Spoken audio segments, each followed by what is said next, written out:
Olá, boa noite a todos, boa noite a todas. É um prazer estar aqui, estou muito feliz com essa oportunidade e eu vou compartilhar um pouco da minha história hoje aqui com vocês. Em junho de 2022, eu tive a oportunidade de viver uma experiência muito diferente da minha realidade. Eu nasci no interior de São Paulo, mas em São Paulo, capital, eu vivi por mais de 20 anos, onde eu construí toda a minha trajetória profissional no mercado financeiro. Essa experiência foi quando eu fui para a comunidade do Mimbó conhecer 13 mulheres quilombolas no interior do Piauí. Nesse dia, eu tive uma experiência muito diferente. Essas mulheres estavam em busca de construir o seu próprio negócio e, de certa forma, da sua independência financeira. Eu nem preciso contar como foi a emoção. Primeiro, que é algo muito diferente da minha realidade. Segundo, pela força que aquelas mulheres me transmitiram, a ancestralidade daquele lugar e aquela natureza. Foi tudo muito forte. Eu saí de lá e eu precisei de mais ou menos umas 2 semanas para processar tudo aquilo.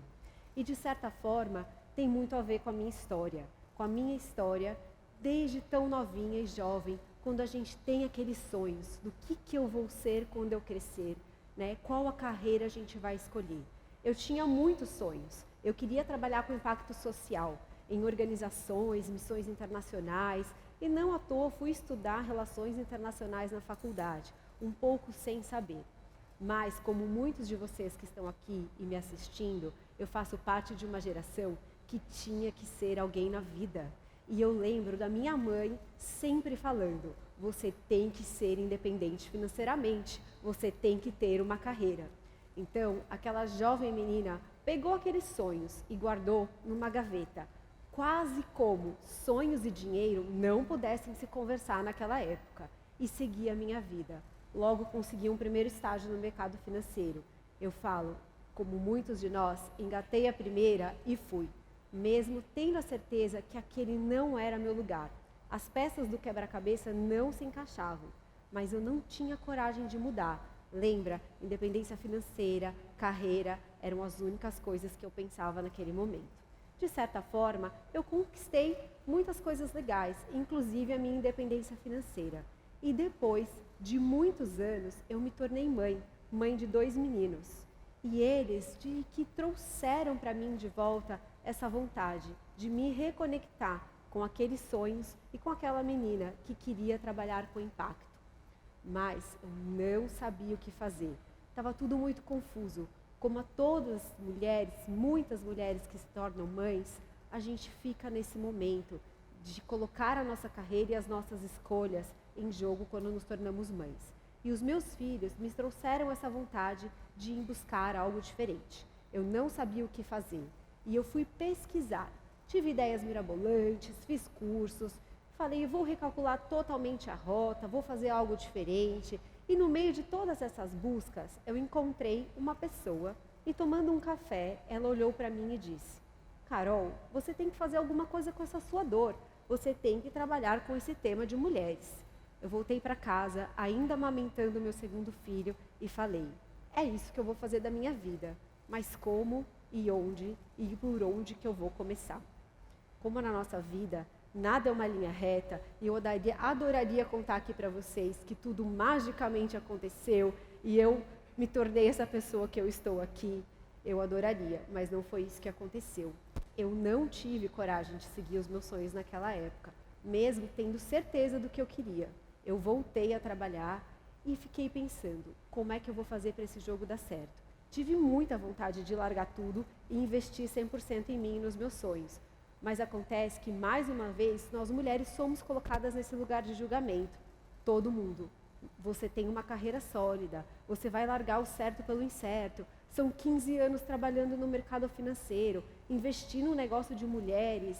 E eu coloquei, mais uma vez, aqueles sonhos na gaveta. Mas mais ou menos, eu resolvi continuar investindo neles.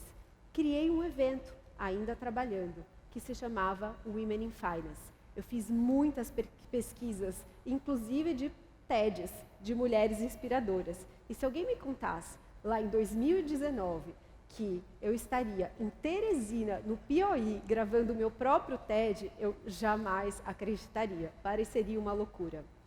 pesquisando para esse evento, eu esperava mais ou menos umas 80 mulheres do mercado financeiro. Eu estava com muito medo. Inclusive, não fui a própria protagonista do meu próprio evento. 800 mulheres se inscreveram para participar. E se eu precisasse de mais algum sinal, pelo amor de Deus, aí eu teria que desistir de tudo. Aquilo foi um divisor de águas na minha vida. A partir dali, eu comecei um longo processo de transição de carreira. E mais uma vez, mãe com 2 filhos muito pequenos. Os meus filhos foram a coragem e a inspiração para criar a minha própria empresa, a Fin4She. Hoje, eu tenho muito orgulho de dizer que eu tenho uma empresa de impacto social com foco em equidade de gênero. Eu trabalho vários temas como empregabilidade, mentoria, como ir além da independência financeira feminina, como articular com empresas ações de diversidade e inclusão. E isso é o que me move e me motiva todos os dias. Mas esse não foi o fim, porque a minha empresa, ela nasceu na pandemia e tudo que eu fiz foi ao longo da pandemia. E quando a gente estava saindo desse processo de pandemia e tudo parecia dar mais certo, num momento muito bom profissionalmente, aconteceu algo inesperado. A nossa carreira não é uma linha reta, em que a gente acha que a gente vai e vai dar tudo certo. Ela é cheia de curvas e com algumas pedras, se não buracos muito grandes no caminho. Aconteceu uma mudança inesperada da minha família, de São Paulo para Teresina, no meio da minha história profissional. E por ironia do destino, justo eu, que trabalho com mulheres, protagonismo, empoderamento, fui colocada de novo no lugar de escolha, ou acompanhar a minha família e os meus filhos, ou continuar com a minha carreira e seguindo meus sonhos.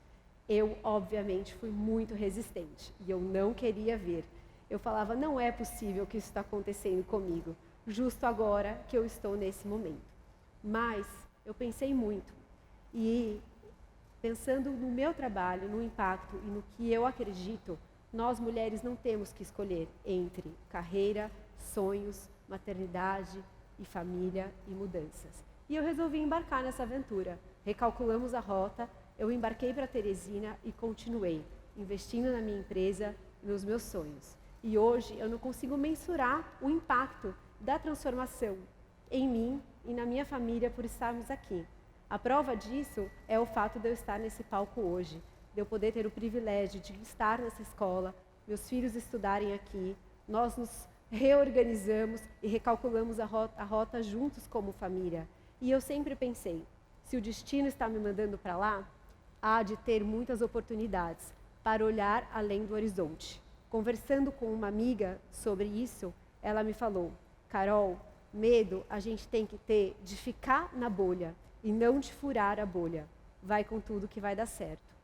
Falando em oportunidades e tudo que isso me trouxe, eu quero caminhar para o final e trazer alguns aprendizados que eu tive ao longo desses últimos 4 anos nessa minha jornada empreendedora como mulher, mãe e executiva.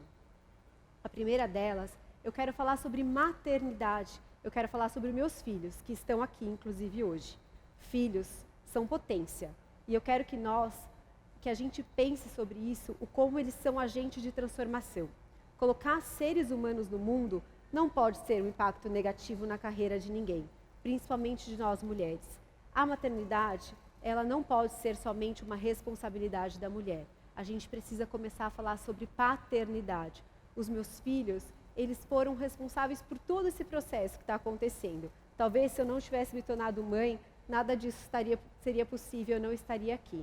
Que a gente pense nisso como oportunidade, como a gente pode olhar diferente. E que nós, mulheres, nós não julgamos umas às outras pelas nossas escolhas, seja ela de ter filhos, não ter filhos ou qualquer escolha. A gente precisa olhar como oportunidade. E aí, falando sobre oportunidade, e lembrando lá daquela história das mulheres do Mimbó, eu quero falar sobre a importância do empoderamento econômico quando a gente fala de independência financeira feminina. De certa forma, isso fez parte de toda a minha carreira e da minha trajetória, porque eu sempre trabalhei com investimentos, mas eu não conseguia entender a importância de trazer isso para o feminino.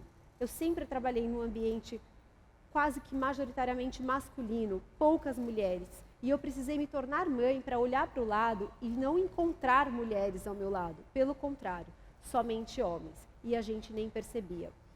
Eu também comecei a demorar para entender que mulheres não estavam à frente de decisões financeiras. E nós, mulheres, somos excelentes investidoras. Além disso, existe hoje uma tendência que se chama She Economy, que é a economia feminina. Hoje, no Brasil, mais de 60% dos lares são liderados financeiramente por mulheres. E as mulheres dominam decisões de economia doméstica, decisões de consumo. Mas quando a gente fala sobre investir e cuidar do nosso próprio dinheiro, as mulheres não estão à frente dessas decisões, não se sentem preparadas. Mas as nossas conquistas foram muito recentes. Até a década de 60, nós não podíamos ter conta em banco nem CPF, década de 60. Em 74 foi aprovada a Lei de Igualdade de Crédito para nós mulheres. É muito recente. E somente em 88 que a Constituição nos enxergou mulheres iguais aos homens. Então, as nossas conquistas são sim recentes. E chegou atrasado, mas chegou a hora da gente começar a assumir esse lugar. O que eu mais acredito hoje, como Carol, e através da minha empresa, é no impacto necessário que a gente precisa falar de economia e empoderamento econômico. Não existe protagonismo feminino sem a gente falar de empoderamento econômico das mulheres. E eu quero falar também sobre um outro recado que é muito importante. A gente precisa ser gentil com a gente mesma. Lembra, as nossas conquistas são recentes e cada uma de nós tem o nosso ritmo e tem uma escolha. A gente tem que honrar as nossas histórias. E se a gente está aqui hoje, foi porque muitas mulheres abriram caminhos também para que a gente pudesse estar aqui. Se eu estou aqui hoje é porque muitas mulheres abriram caminhos e me estenderam a mão. Ao longo dessa minha jornada empreendedora, eu quero falar sobre conexão. Eu quero falar hoje num lugar onde se fala sobre networking, sobre eventos, sobre palestrar, sobre estar presentes. A gente tem uma agenda hoje quase que insana para a gente cumprir. É quase que uma fobia social de estar presente nas redes sociais, estar presente nos eventos. E eu fiquei refletindo muito sobre isso, principalmente depois que eu vim morar aqui, eu tenho uma agenda em São Paulo. E hoje as pessoas falam muito sobre isso, só que as pessoas se esquecem do mais importante, que são as conexões verdadeiras. O quanto que a gente olha nos olhos de quem a gente se conversa, de quem a gente conecta, o quanto você sabe o que uma pessoa precisa ou que outra não precisa. Eu fui aprender isso ao longo da minha jornada, que as conexões elas se estabelecem em qualquer camada. Seja numa roda no Mimbó, seja num escritório na Faria Lima. Todo mundo tem uma história para contar e todos nós temos algo para aprender com as pessoas. E eu deixo aqui esse recado, que a gente possa se conectar verdadeiramente com as pessoas, que a gente possa ouvir histórias. O que eu mais busco na minha vida hoje é aprender, é me conectar com pessoas, furar a bolha, seja no escritório na Faria Lima, em São Paulo, ou seja, numa comunidade do Mimbó, aqui no Piauí. Muito obrigada.